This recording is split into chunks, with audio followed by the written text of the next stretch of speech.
സകൃതകൃതാവായ നാട്ടുകാരെ ശ്രദ്ധിക്കുക, കലാപരിപാടികൾ തുടങ്ങാൻ ആരംഭിക്കാൻ. അപ്പോൾ നമുക്ക് നിഷാദ് ഖാൻ്റെ വീട്ടുകൂടൽ വിശേഷങ്ങൾ കാണാം. നാളെയാണ് നമുക്ക് കയറിക്കൂടൽ ചടങ്ങ്. നാളെ രാവിലെ 8 മണിക്കാണ് പ്രോഗ്രാം. അപ്പം നമ്മൾ ഇന്ന് തന്നെ ഇവിടെ എല്ലാവരും എത്തിയിട്ടുണ്ട് കേട്ടോ. ഇവർ പിന്നെ കണ്ടാൽ പറയണ്ടല്ലോ, ഫുള്ള് കളി ഒച്ചപ്പാടായിരുന്നു. ഇതാ നമ്മളിതാ എന്തായിരുന്നു ചായ കൊടുക്കാൻ വേണ്ടി പോകുന്നു. ഒരു മിനിറ്റ് ഞാൻ പറയാത്താ ഒരാളും കൂടെ ആയതുകൊണ്ട് അതിന്റെ ഒരു ഇതാണ്. ചായ ഇതെന്റെ കോലം ഇത്തിരി ചെറുതായ നിങ്ങളെല്ലാരും കണ്ടോ, LKG പഠിക്കുന്ന മക്കളെ പോലെ. സംഭവം നല്ല ഹൈറ്റിൽ കാണുന്നുണ്ടല്ലോ എല്ലാരും. പിന്നെ നിർത്തിക്കും.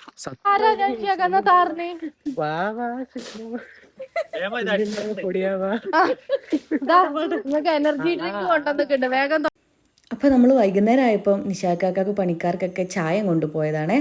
അപ്പോൾ അവർ റോഡ് കോൺക്രീറ്റ് പണിയാണ്. ഇന്ന് ഈവനിങ്ങിലാണ് തുടങ്ങിയത് അവർ പണി. ഞങ്ങൾ ബംഗാക്കോടെ സാധാ കൃഷി കുടുംബ. ഞങ്ങൾ ബംഗാളിലെ കൂട്ടാറ്റുകുളം ജില്ലയിലെ ഒരു സാധാരണ കൃഷി കുടുംബമാണ്. ഇത്തവണ ഞങ്ങൾ കൃഷി വീട് കാലി ഒലിപ്പായി. ഇത്തവണത്തെ വെള്ളപ്പൊക്കത്തിൽ ഞങ്ങളുടെ വീടും കന്നുകാലികൾ വെള്ളം ഒളിച്ചു പോയി. ഇത് വാർത്ത ഞങ്ങൾ ജീവി മാറി. അപ്പോൾ ഇവരവിടെ ക്ലീൻ ചെയ്യാൻ പോയതാണ്. ചെറിയ ക്ലീനിങ് പരിപാടി കഴിഞ്ഞിട്ട് വരുന്ന ആൾക്കാരാണ്. ഇതെൻ്റെ ഉപ്പച്ചീൻ്റെ പെങ്ങന്മാരാ രണ്ടാളും കേട്ടോ. ഇവരെങ്ങെത്തിയാൽ പിന്നെ ഫുള്ള് വൈബാണ്, ഫുള്ള് ചളി അയക്കും. പിന്നെ നമ്മൾ വീടിൻ്റെ വീഡിയോ ഷൂട്ട് ചെയ്തിട്ടുണ്ടായിരുന്നില്ല. അപ്പോൾ നിച്ചു അത് ഷൂട്ട് ചെയ്യുന്ന തിരക്കിലാണ്. വൻ ക്രിയേറ്റിവിറ്റിയാണ്. ജെസ്സി അകത്തുനിന്ന് തുറക്കുന്നു, ഇവൾ കയറുന്നു, അങ്ങനെ ഭയങ്കര പ്ലാനിങ്ങിലാണ് ഷൂട്ടിങ്ങൊക്കെ നടക്കുന്നത്. പിന്നെ നമ്മൾ വീട്ടിലെത്തി. നാളത്തേക്കുള്ള കുറേ പ്രിപ്പറേഷൻസ് ആയിരുന്നു. ചിക്കനൊക്കെ കഴിക്കുന്ന എൻ്റെ ബീച്ചാനെ കണ്ടോ. അപ്പോൾ അതേ സമയം നമ്മൾ നാളത്തേക്കുള്ള ബീഫ് അടുപ്പത്തുനിന്ന് വേവുന്നുണ്ട്. നാളെ രാവിലെ കുറച്ച് ആൾക്കാരൊക്കെ വരുമല്ലോ, അപ്പോൾ അവർക്ക് ഫുഡ് കൊടുക്കണ്ടേ, അതിനുള്ള ബീഫാണ് ഇത്.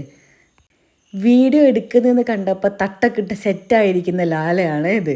ഏറ്റവും നല്ലൊരു പണി ഉണ്ട്, എന്നിട്ട് ഓള് പണിക്ക് പോവാ. പൈസന്റെ ആക്രാന്ത അല്ലാതെന്താ. ഓ ശരിക്കുള്ള ഡോക്ടറല്ല, ഓൻ പുറത്ത് പോയി ഡോക്ടറായതാ.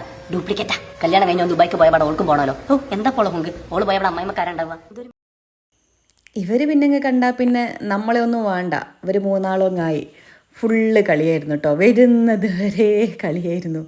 അതിൻ്റെ ഇടയ്ക്ക് അടിയുണ്ട്. അടി, കച്ചറ, ബഹളം, കരച്ചിൽ, അതും അതിൻ്റെ കൂടെ തന്നെ നല്ല കളിയായിരുന്നേ ഇവർ.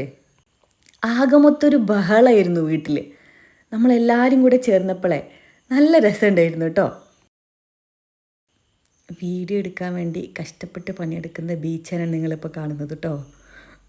എന്താ ഒരു ആത്മാർത്ഥത. നമുക്ക് നിഷാദ് കാക്കാൻ്റെ വീട്ടുകൂടൽ പറഞ്ഞാൽ അതൊരു പ്രത്യേക വികാരമാണ്. കാത്തിരുന്നൊരു വീട്ടുകൂടലാണ്. എന്തൊക്കെയോ വികാരങ്ങളാണ് ഇപ്പം എൻ്റെ മനസ്സിൽ കൂടെ കടന്നു പോകുന്നത്. സന്തോഷമോ സങ്കടമോ എന്തൊക്കെയോ കൂടി ചേർന്നൊരു വികാരമാണ്. ബാക്കി ഞാൻ വഴിയേ പറയാം.